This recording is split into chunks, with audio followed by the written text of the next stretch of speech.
Benzobatni to'ldirib uchib ketamiz. Qayoqqa? Boshqa aeroportga. Mana shu turib ko'rasiz, kelaveradi samolyot bilan zapravka bo'lyapti, xudo xolasa yomon emas. Endi benzinni ko'k benzin toza bo'ladi, bilasizlar? 93, yo 98 bo'ladi ko'k benzin. Yo mayli, farqi yo'q. Hozir 76 da yurib biz ham yosh aqllar hechqisi yo'q. Gap pulda emas. Men Sherali Jo'rayevni tug'ilgan kunlariga pul uchun kelganim yo'q. Shuni yozib qo'ying alohida. Kasda chiqib ketsa butun O'zbekiston bilsin. Men Sherali Jo'rayevni tug'ilgan kunlariga pul uchun kelganim yo'q. Vot. Tashlab ketish yo'q, baribir. Gap pulda emas. Gap pulni qanchaligida o'rtaladi. Xullas, men aytdim, hammasi san'atkorlarni samolyotga o'xshatadigan bo'lsak, masalan, bir chekkadan o'xshatsak, mabodo to'ylarda rosa gapirganman, gapni ko'pchilik eshitdi. Pichoqni oldin o'zing ko'r, og'rimasa birov ko'r deydi. Men aytdim, samolyotlar ichida to'yxona aeroport bo'lsa, artist samolyot bo'lsa, eng kichkina samolyot men ekanman. Uchadigani eng kichkinasi yakso'rikmi? Shu del, mana ikkita benzabak, shu govdaga yarasha. 15 minut qo'namiz, nasiba uchib ketaveramiz boshqa aeroport. Benzinni ko'p olmaymiz, govdaga yarasha. Endi har xil samolyotlar bor. Masalan, Yulduz Usmonova qanaqa samolyot deyshadi. Yulduz Usmonova istripitel bombardirovщик. Aeroportni vayron qilib ketadi. Zapravkadan asar ham qolmaydi. Zapravchini burchakda halok qo'yadi. Undan keyin aeroportga qo'nish hojati yo'q. Foydasi yo'q, benzin qolmagan nima qilasiz? Masalan, G'ulomjon Yoqub qanaqa samolyot deyshadi. G'ulomjon Yoqub Il-86 gruzovoy variant. Okam bir konsola uzoq qoladilar. Benzinni oxirgi tomchisini olib keyin uchib ketadilar.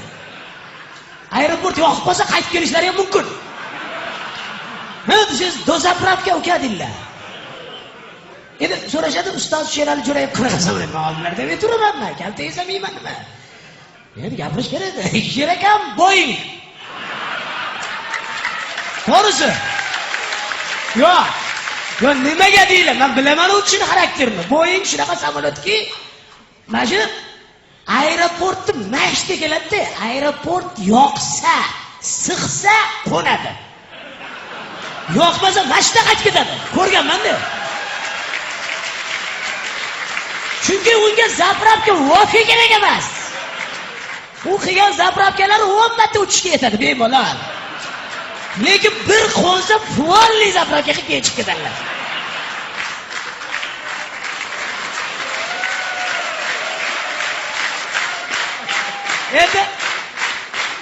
Endi hazil bugun faqat erkaklar o'tiribdi, chiroyli davra bo'lyapti. Halim akajon, men rostdan ham pul uchun kelganim yo'q, jon aka. Lekin tavarruk olib qo'yaveramiz, zarari yo'q. Odat. Endi hozir Arabistonda mehmonimiz gapirdilar, tarjima qilib turdilar. Men juda shu tarjimonlarning kasbiga havas qilib qoldim oxir paytda. Bu ham zo'r kasb ekan. Eskilar bekorga ketmagan ekan. Til bilganga 1000 tanga, ish bilganga 1 tanga. Nimaga? Mehnat. Yerni chopib, agarotda zo'r qilib yurgan odam 1 tanga olar ekan deb bildirib gapirgan odam 1000 tanga olar ekan. Sababi nimada bu? Eskilarning gapi-yu, tarjimada gap ko'p ekan. Masalan, bitta latifa aytib bermoqchiman, endi san'atkorlar ko'p. Shu so'roq paytda eslataman, sobiq ittifoq davrida o'zbeklarni rosa qiynadi bir sidra. Moskvaga olib borib, paxta ishi, o'zbekskiy dela, undan bundoq. Bir kolxoz raisini Moskvaga olib borib tergov qilayotganmish, rus tergovchi. Мы знаем, что вы от государства упрятали золото. Мы знаем даже, сколько весит это золото. Мы не знаем местонахождение этого золота. Если вы подскажете, где находится это золото, мы вас отпускаем. Вы поняли, что я говорил? Sali o'zbek otigamiz tushunmayapman. Bir tushuntirib gapirlaring, nima xohlaysanlar menda? Men o'zbekman. Вы понимаете? Нет. Перевод. Men maktabni koridorda bitirganman, uka. Tarjimon, перевод. Всё, будет вам переводчик. Toshkentga samolyot jo'natib, spetsreys bilan bir yosh tarjimon yigitni olib borishibdi Moskvaga. Переведи этого председателя, переведи. Он упрятал от государства золото. Мы знаем, сколько весит это золото, у нас есть данные. Мы не знаем местонахождения. Если он скажет, где он спрятал, мы его отпускаем сразу домой. Объясни. Sali tarjimon yigit, "Salomlekum otaxon. Bularni tillarni bilib qopti, otam. Topshirish kerak, foydasi yo'q axir.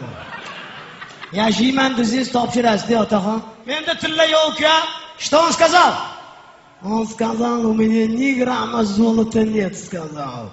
Ты ему еще раз переведи. Ты переведи.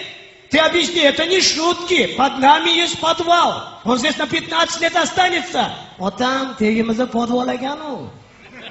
Qolib ketdi ekansiz bu yoqqa. Kampirni вообще ko'rmas ekansiz.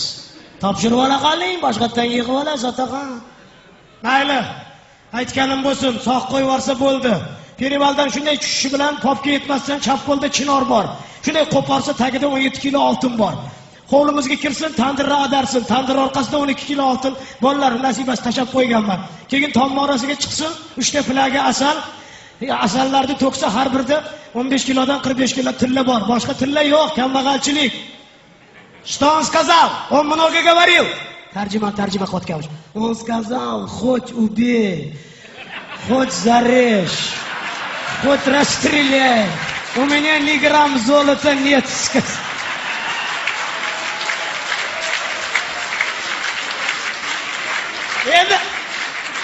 Endi hofizda da uzr yana bitta latifa aytaveraman. Qarsa yaxshi bo'lyapti-da. O'xshab qoldi. Biz qarsa bilan bola chaqa boqib bo'lmaydi-ku mayli endi. Shu videochilar iltimos shu joyini o'chirib qo'yasiz, ovozini o'chirib qo'yasiz. Akalarning o'zi eshitadigan latifa bu. Bugun kecha yengizdan bo'lsa, bir xil latifa ichingizda yuradi, aytib olmaysiz. Bemaza qo'pol latifa demayman. Shunga odamga-da bu haligi. Bir kolxoz raisi ishlab yurgan ekan, bir yigitga sochlari o'sgan, yarim-yalang'och. Kolxoz raisi aytdiki, siz kimsiz debdi. Biz aytdik, aka men Maugliman debdi. Mauglini boshim ko'raman. Paxta bilan to'lmayapti. Sigirlar sut bermayapti, tovuqlar tuxum qilmayapti. Maugliman deysan, nima ishni berasan kolxozga? Aka, men hayvonlarning tilini bilaman. Foydasi yo'q. Hayvonlarning tilidan menga foyda yo'q. Bu paxta bilan to'lmayapti. Paxta bilan to'lmayapti. Bu yog'iga tovuqlar tuxum bermayapti, bu yog'iga sigirlar sut bermayapti. Aka, men foydam tegadi. Qani yurchi men bilan hayvonlarning tilini bilsang, tovuq fermasiga hayda. Tovuq fermasiga kirishibdi. Hali Maugli yarim yalang'och eshitib turganmish. Tovuqlar qo'q qilsa, kolxoz raisi qo'y shunday deyapsiz tovuqlar. Tarjima qil. Rais buva, tovuqlar aytayaptiki, ayb bizda emas. Biz 9 tadan tuxum beramiz. Mana bu zootexnik falokat tuxumni 8 tasini uyga olib borib, bittasini davlatga topshiradi. Ana shuning uchun biz planni to'ldira olmayapmiz, deyapti. Qani tekshirlaringiz zootexnik uyini tekshirsa, rostdan ham hamma tuxum zootexnik uyda ekan. Voy falokat. Sen zo'r bo'lar ekansan, Maugli. Qani bu yoqqa yurchi, sigir fermasidan ko'raylik. Sigirlar oldiga kirishibdi. Sigirlar xo'sh Maugli, tarjima qil. Sigirlar nima deyapti? Rais buva, sigirlar aytayaptiki, biz 12 litrdan sut beryapmiz, ayb bizda emas.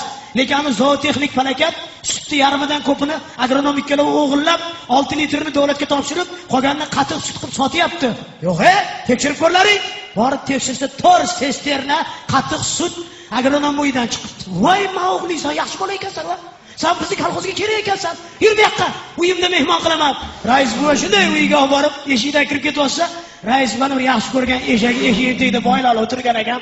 Hang ravorsa, rais buva qizarib Mauliga qarab, "Buni gapiga quloq solma, uka. Kayfchilikdan nimalar bo'lmaydi, uka."